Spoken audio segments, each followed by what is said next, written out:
Hi ವೀಕ್ಷಕರೇ, welcome to my channel ಮನೆ ಮಂದಿ ಊಟ. ವೀಕ್ಷಕರೇ, ನಾನಿವತ್ತು ಗ್ರೌಂಡ್ ನೆಟ್ಟಲ್ಲಿ ಬರ್ಫಿ ಮಾಡೋದು ಹೇಗೆ ಅಂತೇಳ್ಬಿಟ್ಟು ಹೇಳ್ಕೊಡ್ತೀನಿ. ಅಂದರೆ ಕಡಲೆ ಬೀಜದಲ್ಲಿ ಬರ್ಫಿ ತುಂಬ ಅಂದರೆ ತುಂಬಾನೇ ಟೇಸ್ಟಿಯಾಗಿರುತ್ತೆ. ಮಾಡೋದು ಕೂಡ ತುಂಬ ಅಂದರೆ ತುಂಬಾನೇ ಈಸಿ.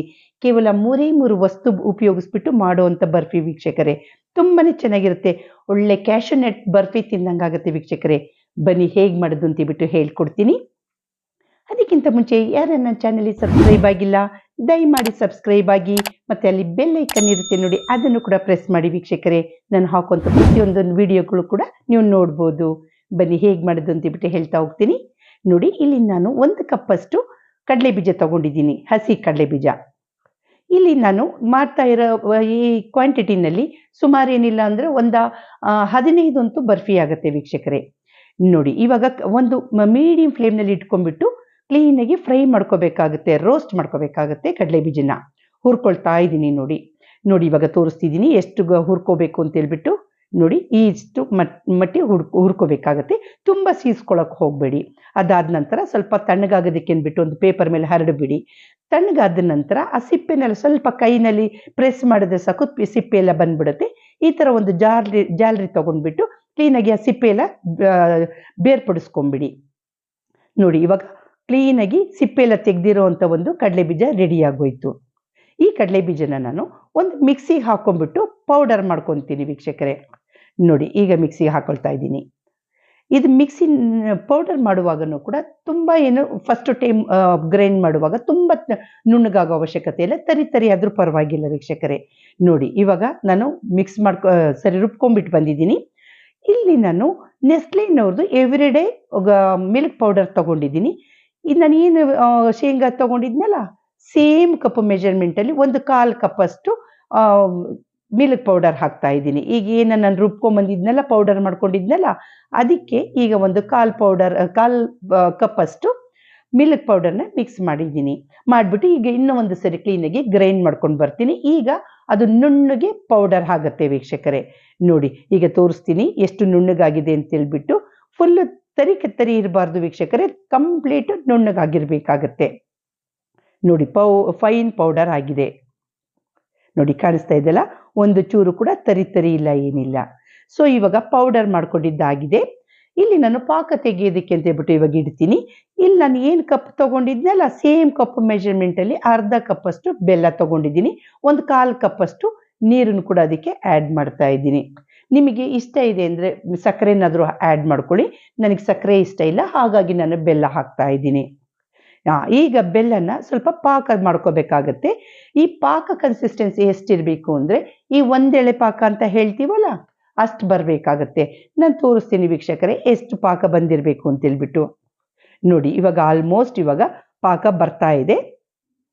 ನೋಡಿ, ಗಟ್ಟಿ ಕೂಡ ಆಗ್ತಾ ಇದೆ ಪಾಕ ಎಲ್ಲ. ಕಾಣಿಸ್ತಾ ಇದೆಯಲ್ಲ, ತುಂಬ ಗಟ್ಟಿ ಪಾಕವನ್ನು ಮಾಡ್ಕೊಳಕ್ಕೆ ಹೋಗ್ಬೇಡಿ, ಇಲ್ಲಾಂದರೆ ಅದು ಬರ್ಫಿ ಎಲ್ಲ ಕಲ್ಲಾದಂಗೆ ಆಗ್ಬಿಡುತ್ತೆ. ಹಾಗಾಗಿ 1 ಎಳೆ ಪಾಕ ಅಂತ ಹೇಳ್ತೀವಲ್ಲ, ಆ 1 ಎಳೆ ಪಾಕ ಮಾತ್ರ ತೆಗಿಬೇಕಾಗತ್ತೆ. ಈಗ ನೋಡಿ ವೀಕ್ಷಕರೇ, ಆಲ್ಮೋಸ್ಟ್ ಬಂದಾಗಿದೆ ಪಾಕ ಎಲ್ಲ.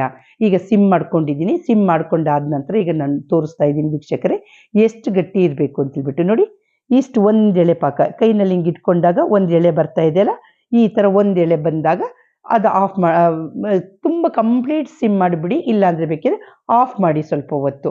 ಈಗ ಸ್ವಲ್ಪ ಹೊತ್ತು ಅಂದರೆ ಇದು ಪುಡಿ ಹಾಕಿ ಮಿಕ್ಸ್ ಮಾಡೋ ತನಕ ಬೇಕಿದ್ರೆ ಸ್ವಲ್ಪ ಸ್ಟವ್ ಆಫ್ ಮಾಡ್ಕೊಳ್ಳಿ, ಇಲ್ಲಾಂದರೆ ಕಂಪ್ಲೀಟ್ ಸಿಮ್ ಮಾಡ್ಕೊಂಬಿಡಿ. ನೋಡಿ, ಇವಾಗ ಪುಡಿ ಎಲ್ಲ ಹಾಕಿದ್ದಾಗಿದೆ. ಇವಾಗ ನಾನು ಕ್ಲೀನಾಗಿ ಮಿಕ್ಸ್ ಮಾಡ್ತಾ ಹೋಗ್ತೀನಿ. ನೋಡಿ ವೀಕ್ಷಕರೇ, ಕಂಪ್ಲೀಟಾಗಿ ಇವಾಗ ಆ ಪೌಡರೆಲ್ಲ ಮಿಕ್ಸ್ ಆಗಬೇಕು, ಆ ಥರ ಕ್ಲೀನಾಗಿ ಮಿಕ್ಸ್ ಮಾಡ್ತಾ ಹೋಗ್ತೀನಿ. ಇದಾದ ನಂತರ ಇದಕ್ಕೆ ನಾನು 1 ಟೇಬಲ್ ಸ್ಪೂನಷ್ಟು ತುಪ್ಪ ಕೂಡ ಆ್ಯಡ್ ಮಾಡ್ತೀನಿ. ನೋಡಿ, ಇವಾಗ ಆಲ್ಮೋಸ್ಟ್ ಇವಾಗ ಆಗೋಗಿದೆ. 1 ಟೇಬಲ್ ಸ್ಪೂನಷ್ಟು ತುಪ್ಪ ಹಾಕ್ಬಿಟ್ಟು ಕ್ಲೀನಾಗಿ ಇನ್ನೊಂದ್ಸರಿ ಮಿಕ್ಸ್ ಮಾಡ್ತಾ ಹೋಗ್ತೀನಿ ವೀಕ್ಷಕರೇ. ನೋಡಿ, ಇವಾಗ ಹಾಕ್ತಾ ಇದ್ದೀನಿ ತುಪ್ಪನ. ಸಿಂಪಲ್ ಅಂದರೆ ಸಿಂಪಲ್ ವೀಕ್ಷಕರೇ, ಟೇಸ್ಟ್ ಅಂತೂ ಅಲ್ಟಿಮೇಟ್ ಆಗಿರುತ್ತೆ. ಇವಾಗ ನಾವು ಕಾಜು ಬರ್ಫಿ ಎಲ್ಲ ತಿಂತೀವಲ್ಲ, ಸೇಮ್ ಅದೇ ಥರನೇ ಟೇಸ್ಟ್ ಬರುತ್ತೆ ವೀಕ್ಷಕರೇ. ಮಾಡೋದು ಕೂಡ ಎಷ್ಟು ಈಸಿ ಅಂದರೆ ಈಸಿ ನೋಡಿ ವೀಕ್ಷಕರೇ, ಸಿಕ್ಕಾಪಟ್ಟೆ ಈಸಿ. ನೋಡಿ, ಇವಾಗ ನಾನು ಈ ಥರ ಕೈನಲ್ಲಿ ಈ ಥರ ಉಂಡೆ ಮಾಡಿದ್ದೀನಿ. ಉಂಡೆ ಮಾಡಿದಾಗ ಒಂದು ಚೂರು ಕೂಡ ಕೈಗೆ ಹತ್ಕೋತಾ ಇಲ್ಲ. ಇಲ್ಲಿ ತನಕನೂ ಕೂಡ ಕ್ಲೀನಾಗಿ ಮಿಕ್ಸ್ ಮಾಡ್ಕೋಬೇಕಾಗತ್ತೆ. ನೋಡಿ, ಇವಾಗ ಆಲ್ಮೋಸ್ಟ್ ಇವಾಗ ಆಗಿದೆ. ಆದ ನಂತರ ಇಲ್ಲಿ ನಾನೊಂದು ಪೇಪರ್ ಮೇಲೆ ಒಂದು ಸ್ವಲ್ಪ ಎಣ್ಣೆನ ಗ್ರೀಸ್ ಮಾಡ್ಕೊಂಡಿದ್ದೀನಿ ವೀಕ್ಷಕರೇ. ಬಟರ್ ಪೇಪರ್ ಮೇಲೆ ಗ್ರೀಸ್ ಮಾಡ್ಕೊಂಡಾದ ನಂತರ ನಿಮ್ಮಲ್ಲಿ ಎಣ್ಣೆ ಇದ್ದರೆ ಎಣ್ಣೆ ಹಾಕೊಳ್ಳಿ, ಇಲ್ಲ ತುಪ್ಪನೋ ಬೆಣ್ಣೆನೋ ಏನು ಇಷ್ಟ ಆಗುತ್ತೆ ನಿಮಗೆ ಅದನ್ನು ಹಾಕ್ಕೊಳ್ಳಿ. ಹಾಕೊಂಬಿಟ್ಟು ಕ್ಲೀನಾಗಿ ಗ್ರೀಸ್ ಮಾಡ್ಕೋಬೇಕು. ಮಾಡ್ಕೊಂಡಾದ ನಂತರ ಅದನ್ನು ಹಾಕಿ ನಾವೇನು ಮಾಡ್ಕೊಂಡಿದ್ವಲ್ಲ ಬರ್ಫಿದು ಮಿಕ್ಸ್ಚರ್ ಅದನ್ನು ಇವಾಗ ಹಾಕ್ಬಿಟ್ಟು ಬಿಸಿ ಇರುತ್ತೆ, ಹಾಗಾಗಿ ಸ್ವಲ್ಪ ಈ ಥರ ಒಂದು ಬಟರ್ ಪೇಪರ್ನಲ್ಲೇನೆ ಈ ಥರ ಚೆನ್ನಾಗಿ ಪ್ರೆಸ್ ಮಾಡ್ತಾ ಹೋಗಬೇಕಾಗತ್ತೆ. ನೋಡಿ ಈಗೆಲ್ಲ ಪ್ರೆಸ್ ಎಲ್ಲ ಮಾಡಿ ಆಗಿದೆ. ಈಗ ನಮಗೆ ಎಷ್ಟು ದಪ್ಪ ಥಿಕ್ನೆಸ್ ಬೇಕು ಅಷ್ಟು ದಪ್ಪಕ್ಕೆ ಈಗ ನಾನು ಲಟ್ಟಿಸ್ಕೊಳ್ತೀನಿ. ನೋಡಿ ಈ ಒಂದು ಲಟ್ಟಣಿಗೆ ಏನಿರುತ್ತಲ್ಲ ಇದಕ್ಕೂ ಕೂಡ ಸ್ವಲ್ಪ ಎಣ್ಣೆಯಲ್ಲಿ ಗ್ರೀಸ್ ಮಾಡ್ಕೊಂಡಿದ್ದೀನಿ. ಗ್ರೀಸ್ ಮಾಡ್ಕೊಂಡಾದ ನಂತರ ಈ ಥರ ಕ್ಲೀನಾಗಿ ಈಗ ಲಟ್ಟಿಸ್ಕೊಂತ ಹೋಗಬೇಕಾಗತ್ತೆ ವೀಕ್ಷಕರೇ. ನಿಮಗೆ ಥಿಕ್ನೆಸ್ ನೋಡ್ಕೊಳ್ಳಿ, ನಿಮಗೆ ಎಷ್ಟು ದಪ್ಪ ಬೇಕು ಥಿಕ್ನೆಸ್ಸು ಅದರ ಅನುಸಾರವಾಗಿ ಇವಾಗ ಈ ಥರ ಕ್ಲೀನಾಗಿ ಲಟ್ಟಿಸ್ಕೋಬೇಕಾಗತ್ತೆ ಲಟ್ಟಣಿಗೆ ಸಹಾಯದಿಂದ. ನೋಡಿ ಆಲ್ಮೋಸ್ಟ್ ನಾನು ಲಟ್ಟಿಸ್ಕೊಂಡಿದ್ದೀನಿ. ನೋಡಿ ಅದನ್ನು ಕೂಡ ಯೂನಿಫಾರ್ಮ್ ಆಗಿ ಲಟ್ಟಿಸ್ಕೋಬೇಕಾಗತ್ತೆ. ಇದನ್ನು ಒಂದು ನಾನು ಡೈಮಂಡ್ ಶೇಪಲ್ಲಿ ಕಟ್ ಮಾಡ್ಕೊತೀನಿ. ಅದಕ್ಕೋಸ್ಕರ ಈ ಮಗ್ಚೆಕಾಯಿ ಇರುತ್ತಲ್ಲ ಅದ್ರ ಸಹಾಯದಿಂದನೋ ಅಥವಾ ಸ್ಕೇಲ್ ಇದ್ದರೆ ಸ್ಕೇಲ್ ಸಹಾಯದಿಂದನೋ ಕ್ಲೀನಾಗಿ ಈ ಥರ ಪ್ರೆಸ್ ಮಾಡ್ಕೊಂಡು ಕಟ್ ಮಾಡ್ಕೊಳ್ತಾ ಬರಬೇಕಾಗತ್ತೆ. ನಿಮಗೆ ಯಾವ ಸೈಜಿಗೆ ಬೇಕು ಬರ್ಫಿ ಆ ಸೈಜಿಗೆ ಕಟ್ ಮಾಡ್ಕೊಳ್ಳಿ.